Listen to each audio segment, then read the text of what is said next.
Welcome back to the shadows, my fellow night owls. I'm Sam, and tonight we're dimming the lights and venturing into the unsettling world of haunted art.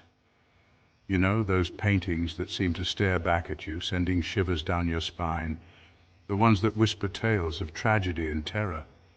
We're talking about the kind of art that doesn't just imitate life, it seems to harbor a life of its own, a darkness that seeps out from the canvas and into our world. Get ready, because tonight we're diving deep into the stories behind three of the creepiest paintings ever created. These are more than just images, my friends. These are windows into something truly terrifying. Our first stop on this chilling journey brings us face to face with The Hands Resist Him. Now, this isn't just some random painting you'd pass by in a museum. Oh no, this one has a reputation, a dark cloud hanging over it. The painting itself is simple enough at first glance. A young boy, almost doll-like himself, stands with a creepy, lifeless doll in front of a glass door. But something about their eyes, those hollow, haunting eyes, seems to pierce right through you. The artist, Bill Stoneham, claims the boy and the doll represent different aspects of his own childhood. The glass door, a barrier between the conscious and subconscious mind. But the creepiness doesn't stop there. The hands pressed against the glass. Those aren't human hands. Some say they belong to the souls of children trapped on the other side, desperate to escape the canvas. The painting's dark history doesn't end with its creation. It's been linked to a string of strange and unsettling events. People who've dared to hang this painting in their homes report feeling a cold, oppressive presence, like an unseen watcher lurking in the shadows. Whispers seem to emanate from the canvas itself. And then there are the stories of the figures in the painting, moving. The boy turning his head, the doll shifting in his grasp. The painting gained even more notoriety when it was put up for sale on eBay back in the early 2000s. But despite the chilling tales, or maybe because of them, the bids skyrocketed. The painting eventually sold for over $1,000, far exceeding its estimated value. But the story doesn't end there. The new owner reported experiencing the same terrifying phenomena as those who came before. It seemed the curse of The Hands Resist Him was very real. Maybe it's the eyes, those empty, soulless eyes that seem to follow your every move, or maybe it's the thought of those tiny hands pressing against the glass, desperate to break free. Whatever the reason, The Hands Resist Him remains one of the most unsettling and allegedly haunted paintings in existence.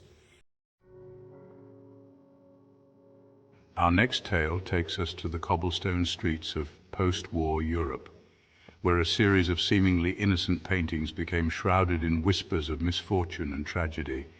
These are the Crying Boy paintings, and trust me, you don't want to get caught crying over these. Imagine this, a young boy, tears streaming down his face, his eyes filled with a sadness that no child should ever know. That's the image that Italian painter Giovanni Bragolin captured in his Crying Boy series, a collection of paintings that became wildly popular in the 1950s. People were drawn to the raw emotion in the children's eyes, the sense of vulnerability that tugged at their heartstrings. Little did they know those tears weren't just paint on canvas. They were, according to legend, a harbinger of something far more sinister. The story started subtly at first. A fire in a home where a Crying Boy painting hung on the wall. The painting survived, untouched by the flames, while everything around it was reduced to ashes. Then another fire, and another, and another. Each time a Crying Boy painting emerged from the wreckage unscathed, like a malevolent phoenix rising from the ashes. Word spread like wildfire, and soon the Crying Boy paintings went from beloved to feared, their reputation tarnished by the whispers of a curse. Some dismissed it as coincidence, but the sheer number of fires linked to these paintings was hard to ignore. Firefighters, hardened by years of witnessing tragedy, refused to even have the paintings in their homes. The legend grew even darker with tales of the artist himself, Giovanni Bragolin. Some say he cursed the paintings intentionally, driven by some unknown vendetta against the world.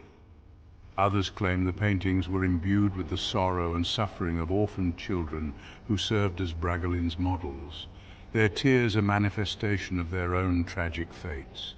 Whatever the truth, the Crying Boy paintings became synonymous with bad luck. Their tear-stained faces a haunting reminder of the fragility of life and the darkness that can lurk beneath the surface of even the most innocent-looking art.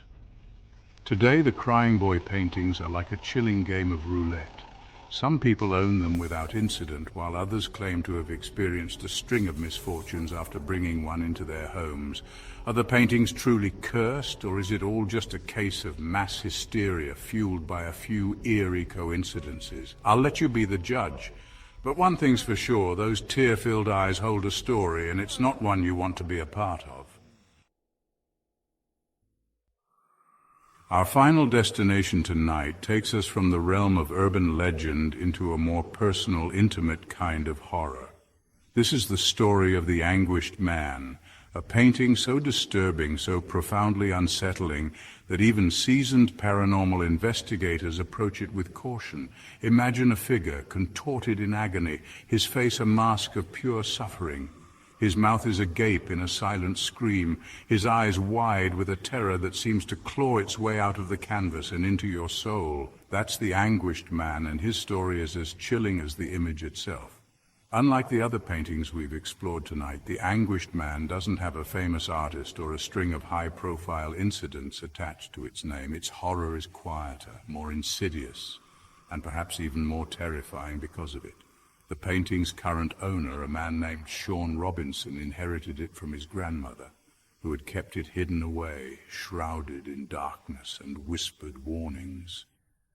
She claimed the artist who created this nightmare had mixed his own blood with the paint, a final act of desperation before taking his own life. The canvas, she said, was now a vessel for his tormented soul, a conduit for his unending agony.